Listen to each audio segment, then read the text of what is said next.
എന്തൊരു വൈറലായിരുന്നു അറിയില്ല. ഞാനും അതിൻ്റെ അടിയിൽ കമൻ്റ് അടിച്ചു. ലാൽ സലാം സഖാക്കൾ എൻ്റെ കുട്ടികൾ ഇപ്പോൾ കാണുന്നത് അത് റിമൂവ് ചെയ്തു എന്നാണ്. ഇങ്ങനെ VD സതീശൻ്റെ 4 ടൈപ്പ് വീഡിയോ ഇങ്ങനെ കറന്ന് പറക്കുണ്ടല്ലോ. അതിനൊന്നും അൽഗോരിതല്ലേ, മെറ്റല്ലേ? VD സതീശൻ 3 രൂപയായിരുന്നു. ആരത്? അത് പരിശോധിക്കേണ്ട കാര്യമാണ്. ഇത് ആർക്കോ ഇതൊക്കെ പൊള്ളുന്നുണ്ട്. എന്തൊരു വൈറലായിരുന്നു അറിയില്ല.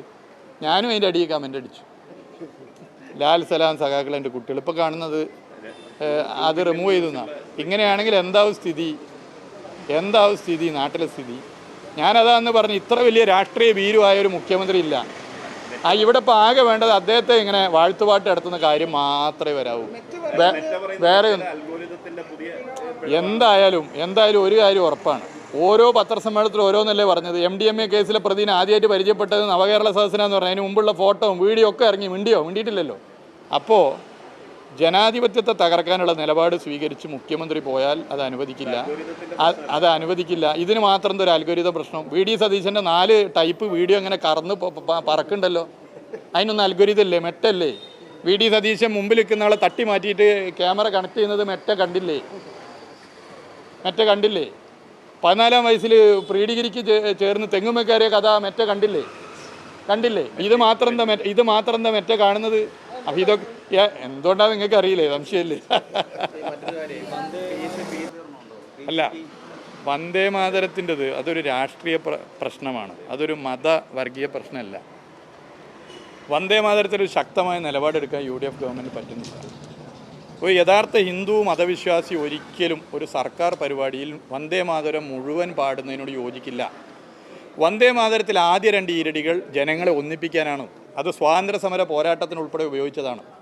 എന്നാൽ വന്ദേ മാതരം മുഴുവൻ ഈരടികളും ബഹുസ്വര സമൂഹത്തിൽ അത് എല്ലാ മതവിഭാഗങ്ങളും ഉൾക്കൊള്ളുന്നതല്ല. ഒരു യഥാർത്ഥ ഹിന്ദു മതവിശ്വാസി ആരാധിക്കുന്ന ദൈവത്തെ മറ്റു മതവിശ്വാസികളും ആരാധിക്കണമെന്ന് നിർബന്ധം പിടിക്കില്ല. അത് നമുക്കറിയാം. അപ്പം അങ്ങനെയുള്ള ഒരു വരികളുള്ള വന്ദേ മാതരത്തിൻ്റെ പൂർണ്ണ രൂപം സർക്കാർ പരിപാടിയിൽ, എല്ലാ മനുഷ്യരുമുള്ള സർക്കാർ പരിപാടിയിൽ പാടുന്നതിനെ ആദ്യം എതിർക്കുക യഥാർത്ഥ ഹിന്ദു മതവിശ്വാസിയാണ്. കാരണം എന്താ അറിയോ? ജനങ്ങളെ ഭിന്നിപ്പിക്കാനാണത്. ജനങ്ങളെ ഒന്നിപ്പിക്കാനാണ് വന്ദേ മാതരത്തിൻ്റെ ആദ്യ 2 ഈരടികളെങ്കിൽ വന്ദേ മാതരം മുഴുവൻ പാടണമെന്ന് വാശി പിടിക്കുന്നത് ജനങ്ങളെ ഭിന്നിപ്പിക്കാനാണ്. യഥാർത്ഥ അജണ്ടകളൊന്നും വഴിമാറ്റാൻ BJP ഉപയോഗിക്കുന്ന തന്ത്രമാണ്. അത് BJP ഭരിക്കുന്ന ഒരു സ്റ്റേറ്റ് ഗവൺമെൻറ് ചെയ്യുന്നതിനേക്കാൾ വേഗത്തിലാണ് കേരളത്തിൽ UDF ഗവൺമെൻറ് ചെയ്യുന്നത്. മന്ത്രിമാരുടെ സത്യപ്രതിജ്ഞാ ചടങ്ങിൽ കേരളത്തിൻ്റെ ചരിത്രത്തിൽ ആദ്യമായി വന്ദേ മാതരം പൂർണ്ണമായി പാടി. നോക്കി നിന്നു.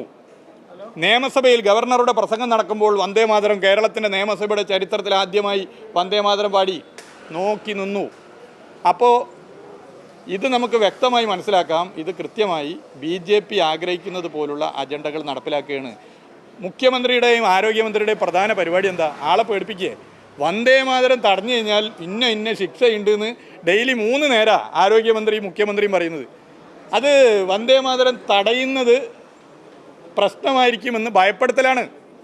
ആ ഭയപ്പെടുത്തൽ. അപ്പോൾ വന്ദേ മാതരം പൂർണ്ണമായും പാടുന്നത് തടഞ്ഞാൽ അത് വലിയ ശിക്ഷയായിരിക്കുമെന്നുള്ള പരസ്യത്തിൻ്റെ ബ്രാൻഡ് അംബാസഡർമാരായി കേരളത്തിൻ്റെ മുഖ്യമന്ത്രിയും ആരോഗ്യവകുപ്പ് മന്ത്രി മാറുന്നു. അതാണ് ഡെയിലി 3 നേരം അവർ പറയുന്നത്, ഇത് തടയാതിരിക്കാൻ.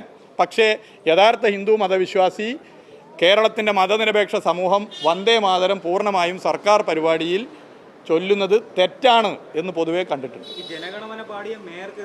അല്ല, അതിപ്പോൾ ദേശീയ ഗാനം ജനഗണമന തടഞ്ഞതിനെതിരെ മേയർ പരാതി കൊടുത്തിട്ടുണ്ട്. വളരെ ഗൗരവമുള്ള വിഷയം. ഓക്കെ.